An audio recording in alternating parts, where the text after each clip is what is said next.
¿Sí? Ahora sí. Perfecto. Sí, me parecía que no se escuchaba muy bien. Bueno, el motivo de la charla de hoy se enmarca, como les decía, por el Día Mundial de los Humedales. Ese día es por la Convención Ramsar, que es un tratado intergubernamental que lo que busca es proteger a los humedales como hábitat para las aves acuáticas migratorias. En todo el mundo se están realizando distintas actividades con la idea de concientizar y promover el cuidado de estos ecosistemas. Cada año hay un lema diferente. Este año el lema es los humedales y el bienestar humano. Y bueno, un poco el mensaje que se trata de transmitir es la importancia de estos ecosistemas, de mantenerlos saludables, ¿verdad? Ya que a través de ellos brindan diferentes beneficios no solamente a las personas, a los seres humanos, sino a la biodiversidad que los abarca. En ese sentido, hemos invitado a Eduardo Gudinas para esta charla. Eduardo, supongo que todos lo deben conocer, pero voy a hacer una breve reseña de su trayectoria. Es investigador en el Centro Latinoamericano de Ecología Social. Desde hace más de 3 décadas sigue la problemática del desarrollo, el ambiente y los movimientos sociales en América Latina. Es investigador asociado en el Departamento de Antropología de la Universidad de California y fue el primer latinoamericano en recibir la cátedra, no sé si lo pronuncio bien, NAS, en Ambiente y Justicia Global de la Universidad de Oslo. También es docente visitante en distintas universidades de América Latina y en otros continentes. Bueno, ha publicado varios libros como Derechos de la Naturaleza, Extractivismo, Ecología, Economía y Política de un modo de entender el desarrollo de la naturaleza, Anatomía de una íntima relación, y también acompaña organizaciones ciudadanas desde grupos ambientalistas a federaciones indígenas en distintos países.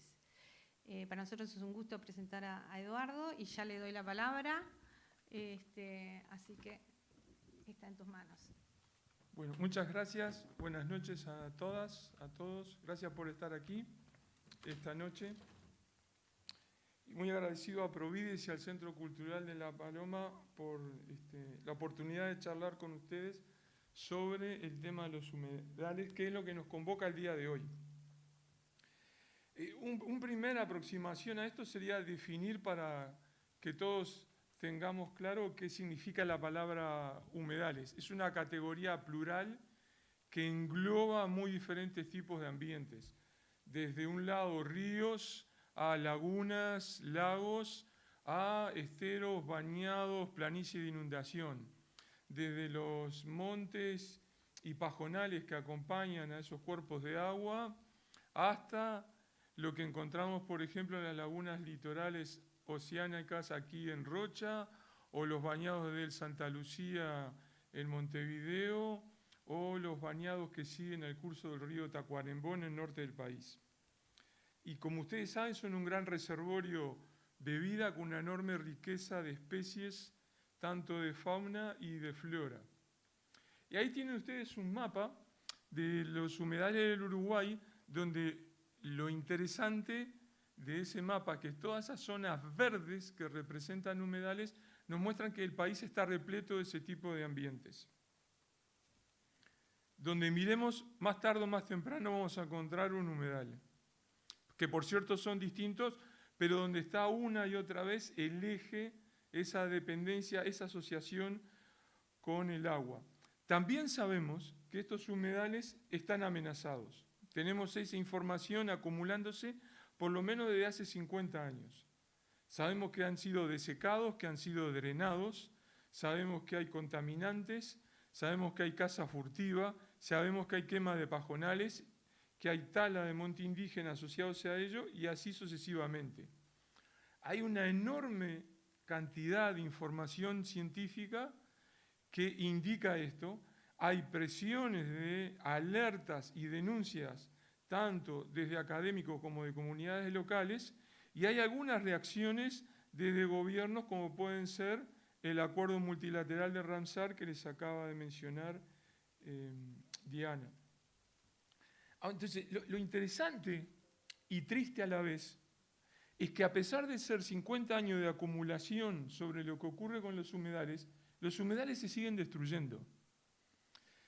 Entonces, ya no es solamente una cuestión de seguir produciendo un nuevo estudio para indicar una nueva afectación en algún bañado, en algún estero, porque hay una razón más de fondo para que esto ocurra. Y eso es lo que quisiera explorar hoy con ustedes en esta charla. Entonces, una primera pregunta, me parece importante, es cambiar la perspectiva de analizar esto y preguntarnos qué están diciendo los humedales sobre nosotros. Para hacer eso, voy a tomar como punto de partida a una reflexión de Alan Watts, que es un viejo conocido filósofo y sacerdote anglicano de los años 70, y tomo a Alan Watts. ¿Por qué de los años 70? Porque tiene 50 años. Para que ustedes vean cómo una y otra vez han intentado hacer ese cambio de perspectiva. Entonces Watts lo que dice es que todos los seres, cualquiera, todos creen que ellos son el centro de su universo, son el centro de su mundo. Todo ser vivo cree que es un centro. Puede ser una jirafa, un conejo, un gusano o una planta. Cada uno cree a su manera que es persona y que es centro del mundo que ocupa. Y se comprende a sí mismo en sus propios términos. ¿Alguno de ustedes puede replicar? No, pero lo que pasa en el bañado con una culebra o lo que pasa con una nutria, así sucesivamente, no es cultura, no es como nosotros, no son análogos. Entonces Watts analiza esa réplica y advierte, bueno, respondería, dice Watts, que nosotros los humanos somos un desastre. Lo decía en los 70. Y me comparo con el delfín. ¿Qué pensaría el delfín de mí? Y dice Watts, el delfín piensa de los humanos que no puede vivir sin ir amontonándose cosas por fuera de su cuerpo, como pueden ser televisores, equipos de audio y cualquier otro tipo de objeto, y acumula hasta llenar toda la tierra de basura. En cambio, nosotros los delfines lo que hacemos es nadar y divertirnos.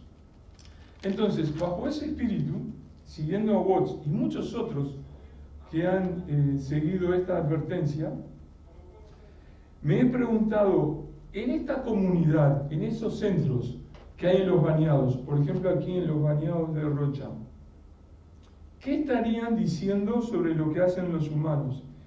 Y entonces, aprovechando la invitación de Provides, me dediqué a un muy dificultoso trabajo que exigió mucho tiempo para desentrañar una reflexión, una aproximación de una comunidad de animales en esos bañados que habían elegido como a un comité para expresar sus pareceres representado por los carpinchos.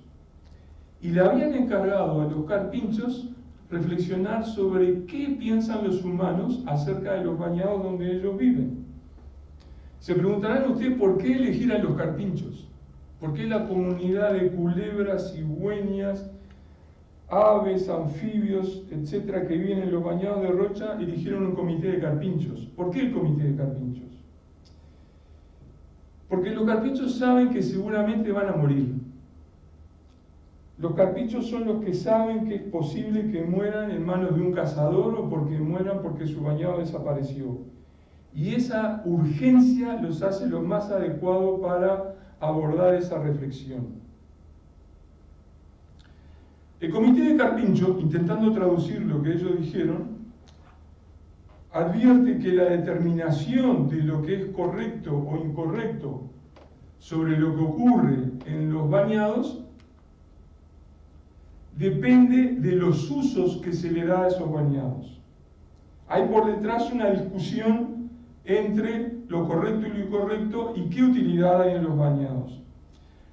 Encontró que buena parte de las estrategias que se aplican en la actualidad devienen de un filósofo inglés llamado Jeremy Bentham, que consideraba que la utilidad estaba en aquello que maximizaba, que daba el mayor beneficio, placer o felicidad a los humanos.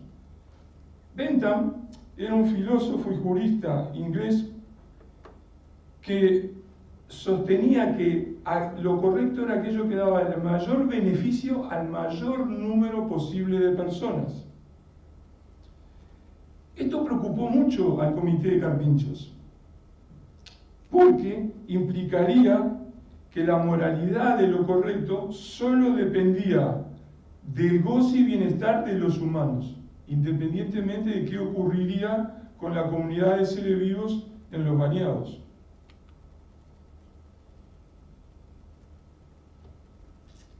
La utilidad de los bañados, por lo tanto, dependerá, por ejemplo, de la cantidad de vacas, la cantidad de hectáreas dedicadas al cultivo de arroz y así sucesivamente. Bentham avanzó un poco más en estas consideraciones y a la luz de ello se explican posturas que llegan hasta el día de hoy. Acá tienen algunas que llegan hasta el día de hoy. Es la desecación de los bañados. Las primeras desecaciones en Uruguay de noticia de relevancia ocurrieron en los bañados que rodean a la ciudad de Montevideo a finales del siglo XIX y principios del siglo XX. La idea en aquel entonces era una idea del utilitarismo de Bentham, maximizar el beneficio de esas tierras para usos productivos o usos urbanísticos.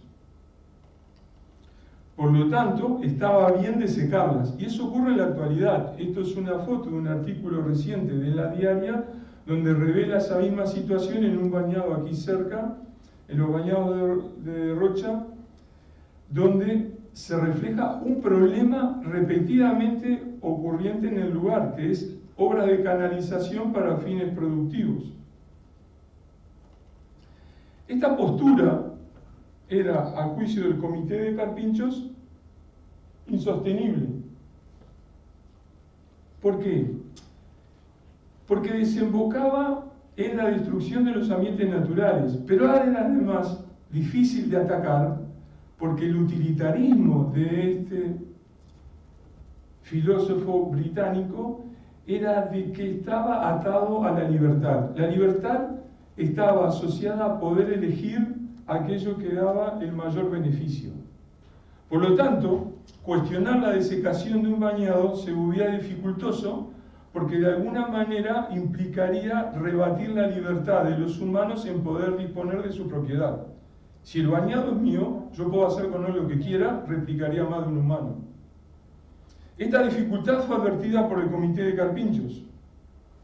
Entendieron que esto era producto de una particularidad en las visiones de Bentham, que era un filósofo británico del siglo XVIII. Bentham elaboró estas ideas hacia 1780, que vivía encerrado en una isla con un clima lluvioso, muy duro ese clima en buena parte del año, que no conocía otros ambientes y que nunca había visitado, por ejemplo, los bañados de Rocha u otros humedales aquí en el Neotrópico.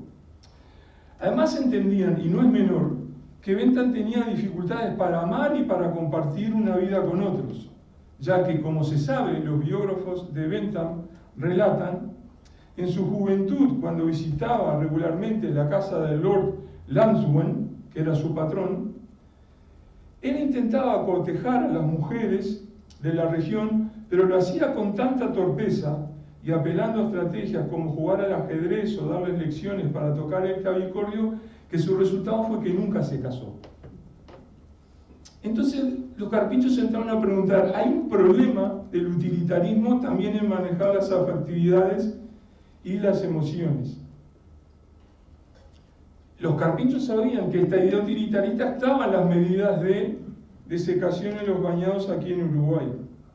Pero todo esto les parecía insoportable, incorrecto y excluyente. Entonces dieron un paso más y encontraron a Immanuel Kant. ¿Por qué a Kant? Porque Kant, a los 4 o 5 años después de que Bentham publicó sus ideas del utilitarismo, Kant los empezó a criticar. Kant es un filósofo alemán que vivía en una ciudad que en ese momento se llamaba Königsberg, que era parte de Prusia, parte del Imperio Alemán, que después terminó en el siglo XX bajo ocupación de la Unión Soviética y que ahora es un enclave de Rusia que se llama Kaliningrado. Kant también nunca se casó, nunca salió de Königsberg y lo que sabía él del mundo era por la gente que iba de visita al puerto. Pero Kant sostenía que las visiones de Bentham y los demás utilitaristas eran adecuadas, y eso a los carpinchos les llamó la atención. Porque Kant decía algo de sentido común: la utilidad o el beneficio no asegura que algo sea correcto, que es justamente lo que decían los carpinchos. Pero además, no asegura la esencia de la justicia en esa utilidad. Todo esto le parecía obvio al comité de carpinchos. Por eso no entendían por qué, si bien esto se había advertido a finales del siglo XVIII, en el siglo XX les estaban desecando los bañados.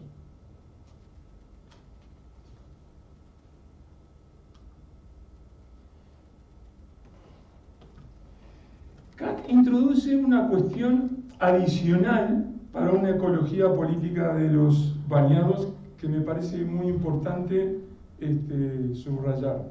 Perdón, no a mí, a los carpinchos. La utilidad no convierte a las personas en mejores o peores. Nosotros no tenemos monumentos ni recordamos a los que han desecado a los bañados. No presentamos como líderes de la academia o del pensamiento nacional ni como próceres a los que contaminan las aguas de los cursos de agua. No nos hacen mejor personas. Entonces, la discusión sobre lo correcto y lo incorrecto en el manejo de la naturaleza está cruzada por estas vertientes que refieren a la justicia y a la moralidad que hay en ella. Ustedes podrán decir que esto no se aplica en la actualidad. Los carpinchos, el comité de carpinchos habló con el otro comité de carpinchos del otro lado, en Argentina, y se encontró que sí está referido a la realidad actual de lo que está ocurriendo en este momento en nuestros países.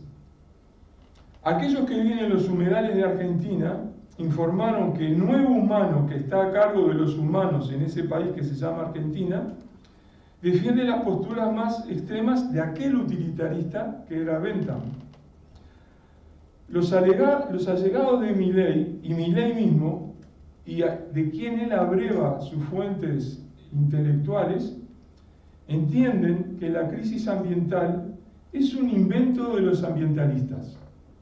La conservación es un freno a la libertad de mercado y además es un riesgo para los derechos de la propiedad privada. Insisten en que el humano que es dueño de un ambiente, una vez que tiene el título de propiedad de ese ambiente, puede hacer con él lo que quiera. Esto es, puede desecarlo, quemarlo, lo que se le ocurra en tanto es su propiedad.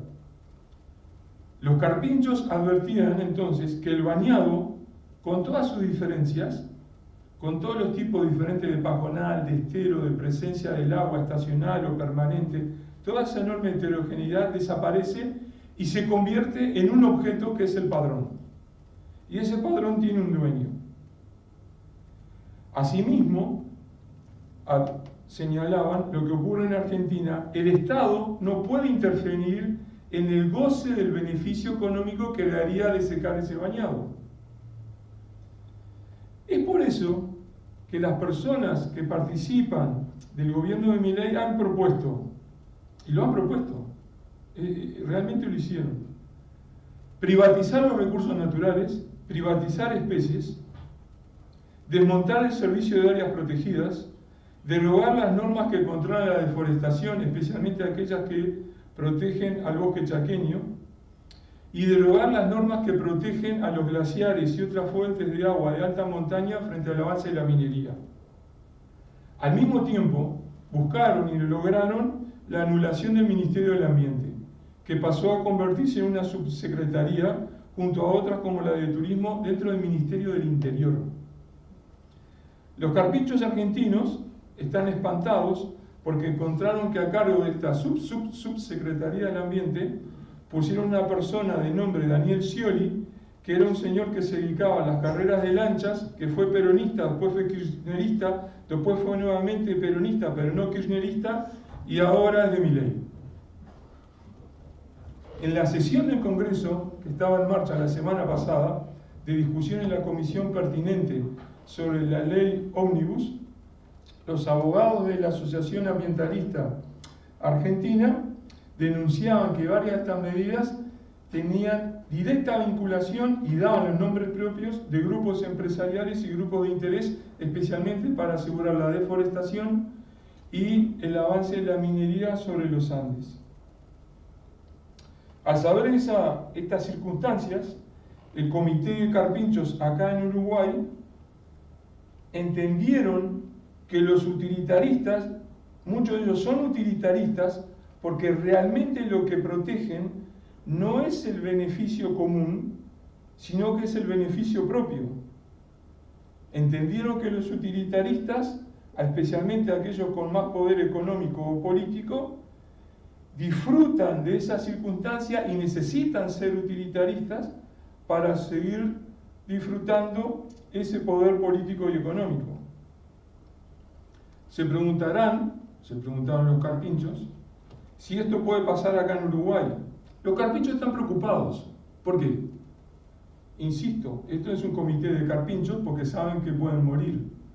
Ellos sabían que en uno de los primeros borradores de la Ley de Urgente Consideración aquí en Uruguay, de la LUC, había normativas para reformar el régimen de áreas protegidas en el Uruguay, y bajo la lógica de que debe predominar los beneficios de mercado y estos no deben ser puestos en riesgo por medidas de conservación, los productores privados debían tener contraprestaciones o no se podían regular sus predios. Y además rechazaban la expansión o la regulación de las áreas protegidas sobre las plantaciones forestales. Entonces esa semilla estaba presente de este lado del Río de la Plata. Y este es el razonamiento de los libertarios que el Comité de Carpinchos de Uruguay había recibido de los datos e informaciones de sus colegas de Argentina. Dando un paso más, lo interesante de esta cuestión para el Comité de Carpinchos es que no existe la justicia, puede existir la compasión. Entonces, bajo estas medidas, ustedes pueden tener una gestión ambiental que protege a aquellas especies o porque son un ícono estético, son muy bellas, o porque dan lástima. Pero no hay una justicia ecológica que las defienda por un mandato de sí mismo. Y este no es un cambio menor. Puede haber una política ambiental movida por la compasión o la caridad, pero no por la justicia ecológica.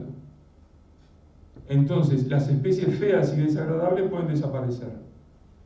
Y como no hay justicia, el cálculo económico predomina. Entonces, para revertir un potencial beneficio económico, la especie tiene que ser muy linda, muy llamativa, para poder dejar atrás el potencial de ganancia económica. Los carpinchos volvieron a Kant. Porque de alguna manera los carpinchos de Uruguay parece que son kantianos por ahora. Kant hizo otra crítica a los utilitaristas que desecaban bañados. Él decía, mantener el bañado es correcto y justo en sí mismo, por dos razones. Por un lado, porque nosotros somos personas que usamos la razón, somos seres racionales, entonces sabemos la importancia del bañado como su coparticipación en el ciclo del agua, refugio de fauna y flora, albergue de especies migratorias, y así sucesivamente. Usamos la razón, para eso está la información, por ejemplo, científica. Pero también tenemos libertad, tenemos autonomía. O sea, no solamente vamos a actuar frente a los bañados por la maximización del beneficio o el goce o el beneplácito. Podemos hacer cosas aunque no sean un beneficio inmediato para nosotros. Entonces, Kant revela un compromiso con la protección de los bañados desvinculado de la utilidad. Si es independiente de los beneficios, me vuelvo autónomo de las condiciones. Y eso es lo que nos hace libres. Entonces, los carpinchos se quedaron pensando. Y ahí entendieron otra cosa. Con los utilitaristas que desecan los bañados, no son libres, porque están atados al afán utilitario. Los que son libres son los que pueden remontar esa necesidad del placer instantáneo, del placer económico, y reconocer en sí mismo el valor de los bañados. Eso los hace libres. Entonces Kant da vuelta el argumento de la libertad que empleaba Bentham. En Bentham ser libre era desecar el bañado o quemar el pajonal. En Kant ser libre es entender que eso es incorrecto, y eso nos hace mejor personas. El utilitarista que sigue las ideas de Bentham siempre está atrapado en beneficios encadenados unos con otros. Entonces, dice el Comité de Carpinchos, se debe desecar el bañado para poder aprovechar todas sus potencialidades productivas, para poder obtener una rentabilidad económica, para mejorar el producto sectorial agropecuario, para aumentar el Producto Bruto Interno. Relaciones encadenadas unas con otras. En cada uno de esos pasos, los carpinchos advirtieron, la libertad está en entredicho. ¿Cómo? Porque el productor rural, que está agobiado por bajas rentabilidades o estrechas rentabilidades, o por la necesidad de pagarle el préstamo al GROW, no encuentra otra opción que desecar el bañado para tener unos pesos más, para ampliar su área de cultivo o de pastoreo. Los tomadores de decisiones estatales están dominados por un ministro de Economía que les machaca de una y otra vez que deben mejorar las cuentas públicas y a corto plazo, si es posible, antes de las elecciones, para poder mostrar esos resultados económicos.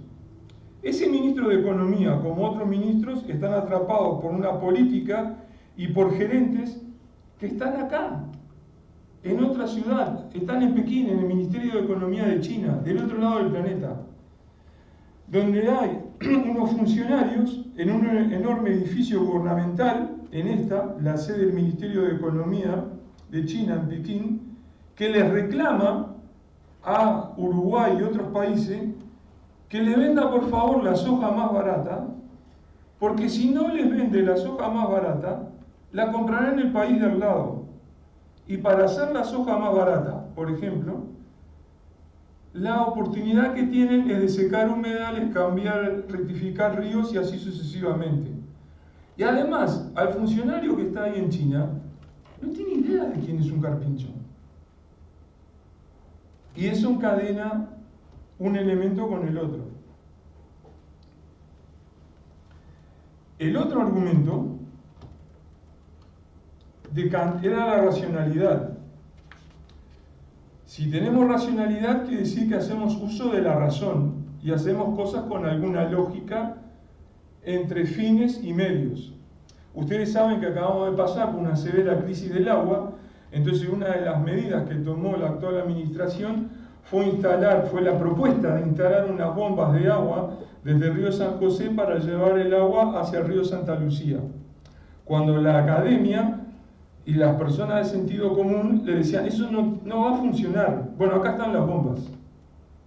Estas son las bombas prometidas que nunca se instalaron. Esta foto es de hace 10 días, se tomó sobre el río San José, cerca de Bullenthal, y estas son las famosas bombas que deberían llevar agua del río San José al río Santa Lucía. Nunca se instalaron. Y están ahí. Son enormes. Entonces no hay racionalidad, se preguntaban los carpinchos.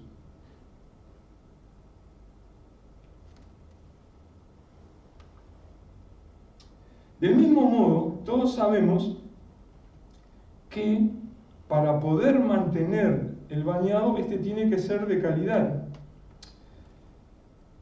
En ese sentido, los carpinchos advirtieron otra particularidad del pensamiento de Kant. En Kant, lo que es correcto y es libre necesariamente implica acciones. No es una elucubración mental, no es un estado de sentimiento. Requiere e impone actuar. Traducido esto, decían los carpinchos, impone que el Estado actúe, por ejemplo, que el Ministerio del Ambiente actúe, el Ministerio de Salud Pública, la Agricultura, etcétera, etcétera, para asegurar la protección de los humedales. Esta captura de pantalla es del día de ayer de noche, es la calidad de agua en el Uruguay, por las propias fuentes del Ministerio del Ambiente. Los puntos rojos es mala calidad del agua, los anaranjados, deteriorado, y ustedes tienen una gran cantidad de amarillos y algunos pocos verdes.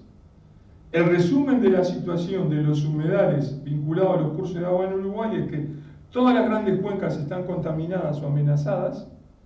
La situación en el sur del Uruguay es dramática, especialmente en la cuenca del río Santa Lucía. Está muy afectada la cuenca del río Tacuarembó y del río Negro. Y también lo están los cuerpos de agua en Rocha, en las lagunas litorales. Entonces los carpinchos, que son kantianos por ahora, dice, lo correcto y lo incorrecto es en sí mismo, independientemente de la utilidad, implica actuar y hacerlo con raciocinio. Entonces los carpinchos entran en el desazón porque encuentran en los humanos, no usan mucho el raciocinio, tienen todas las bombas así en Bullenthal, sin vigilancia, sin ningún control, sin usar, les contaminan sus lugares de vida. Es imposible que los miembros de la comunidad de vida de los bañados puedan tener una buena calidad de vida si el agua está contaminada y tienen situaciones como esta. En el mismo sentido, hace unos meses atrás se conoció un reporte para las aguas de la laguna Merín donde se indicaba la presencia de 90 agrotóxicos. 90. Entonces, llegado a esta situación, el Comité de Carpinchos llega a la siguiente conclusión en esta etapa, que no era difícil de traducirlas para ustedes porque estaba hablada y sentida en lenguaje de los carpinchos. Pero ellos entienden que este modo de actuar de los humanos con los humedales indica que los humanos no son libres. Y eso es lo que le dice en esta primera instancia el Comité de Carpincho a ustedes.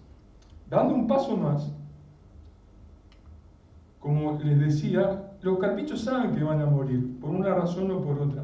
Por lo tanto, el tema de la casa les es muy demandante. Y por eso eligieron a los carpinchos para representar a la comunidad de vida del bañado. Los carpinchos saben que pueden morir por el disparo a la distancia, repentino, en la noche, en la penumbra de un cazador. Entonces los carpinchos enfrentan la cotidianidad de la barbarie. Del lado de los humanos, la barbarie es explicada como una rentabilidad económica. Es utilitarista. O sea, Bentham, aquel señor que intentaba cortejar con torpe humor y el uso del clavicordio a posibles parejas, le hubiera encantado este razonamiento. La casa da 20 millones de dólares por año y está bien mantener la casa. Y ustedes saben que ha habido una fuerte polémica hace un tiempo atrás en el presente gobierno por la emisión de un decreto que liberalizó aún más la casa. Pero la casa es una barbarie. Entonces, el Comité de Carpincho da un paso más y toma ahora a un filósofo politólogo alemán, Klaus Hofe, que sigue vivo, está jubilado. ¿Y por qué toma Hofe? Porque Hofe estudia los procesos de la barbarie y la brutalidad. No hay nada más de bárbaro o de brutalidad que la cacería. Y además nada más asimétrico que un humano con un rifle de larga distancia, por ejemplo, contra un carpincho desprotegido. La visión convencional de la barbarie que tienen todos ustedes, tenemos todos, es que en la barbarie participan dos actores. Por un lado, el victimario, el cazador o el que deseca el bañado, y por el otro lado están las víctimas, el carpincho que es cazado o las aves que mueren porque el bañado fue desecado. Con toda la discusión que hay en Uruguay sobre la seguridad en las calles, ustedes saben que esto también se aplica a las discusiones entre los humanos. Ofe, por eso a los carpinchos les gustó Ofe. Ofe dice que este razonamiento es incompleto. ¿Por qué? Porque falta uno tercero, que son los espectadores. Y él sostiene que la barbarie es posible porque los espectadores no reaccionan.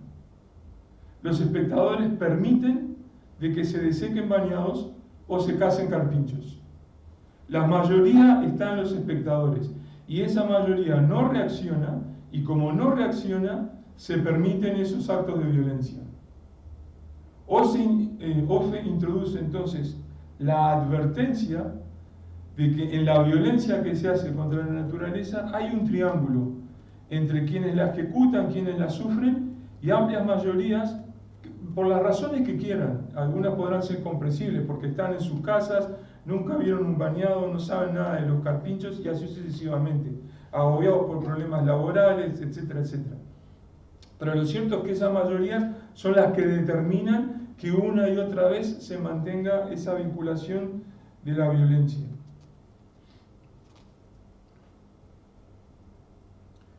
Entonces el Comité de Carpincho advierte y agrega a la falta de libertad, dice, los humanos son cómplices.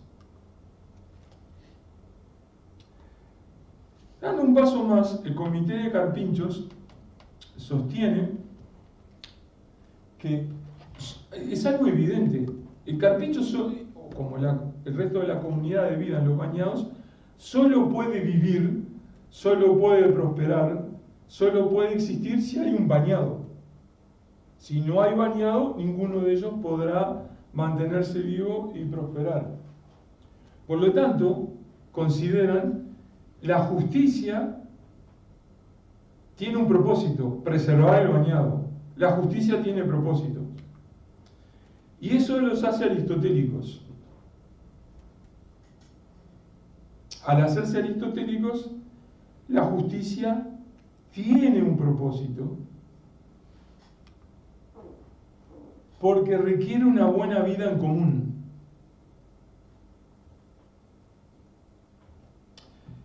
Es posible que la idea de buena vida en común no sea entendible mucho en la actualidad, porque está en marcha un proceso de individualización de las vivencias de la vida.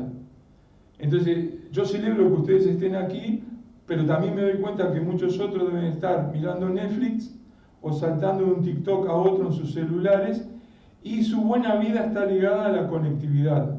También reconozco que hay otros que para pagar sus cuentas deben trabajar, y como es más importante el TikTok que los bañados, entonces deben trabajar para pagar sus cuentas de celulares, y así sucesivamente. Y es ese utilitarismo el que lleva a la desecación de los bañados por distintos caminos.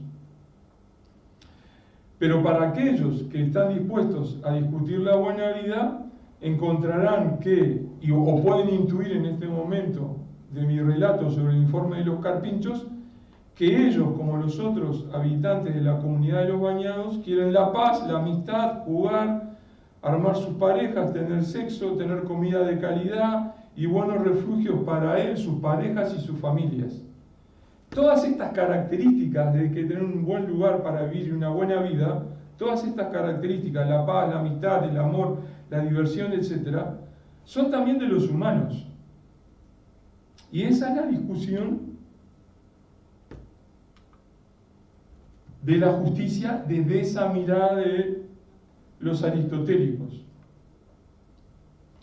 Entonces esto hace que cualquier discusión sobre la ecología política de los humedales de alguna manera termine recalando, cayendo en que la justicia no puede ser neutral porque siempre está asociada a propósitos, y el propósito en este caso, y para el Comité de Carpincho, es poder preservar el lugar donde ellos viven.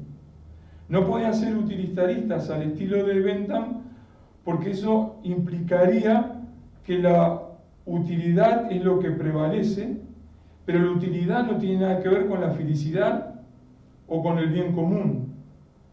Es más, este tipo de aproximaciones hace de que la justicia está más vinculada a las nociones de la virtud. Pero tiene otra particularidad. Esto solo se puede discutir con otras personas. Necesariamente es un proceso colectivo.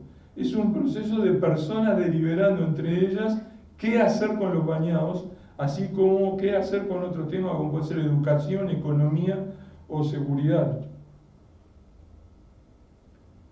La política pasa a ser esencial para una buena vida, y sin una discusión política sobre esa buena vida no será posible. Y Uruguay está repleto de esos ejemplos. Les traigo este aquí porque tenía la foto disponible. Esta es una pequeña movilización en Empalme Olmos, en Canelones, frente a los intentos hace un tiempo atrás de instalar un mega basurero para el área metropolitana de Montevideo y los núcleos urbanos adyacentes en Canelones. Y ustedes ven que los vecinos querían defender una pequeña fuente de agua frente a la instalación de ese basurero, pero ellos tienen que cuidar el ambiente, es valorar la vida. Eso es aristotélico, porque es producto de un grupo y pone en primer lugar la virtud de la vida. Y es ese el razonamiento que seguía el Comité de Carpinchos. El punto en esto es que estamos rodeados de esos pequeños ejemplos a nivel local. Aquí en Rocha hay muchos. Existen, merecen ser reconocidos, felicitados y potenciados. Y así llegamos al final. Esto es un pequeño intento de traducirles a ustedes el reporte del Comité de Carpinchos de los Bañados de Rocha sobre lo que hacen ustedes humanos acerca de su hábitat, observándolos a ustedes y en la historia más reciente. Pido perdón por los errores de traducción a los señores Carpinchos, pero dejo en claro e intento mostrar a ustedes que ellos y los otros integrantes de esa comunidad de la vida, ellos hablan y ojalá que ustedes escuchen. Muchas gracias.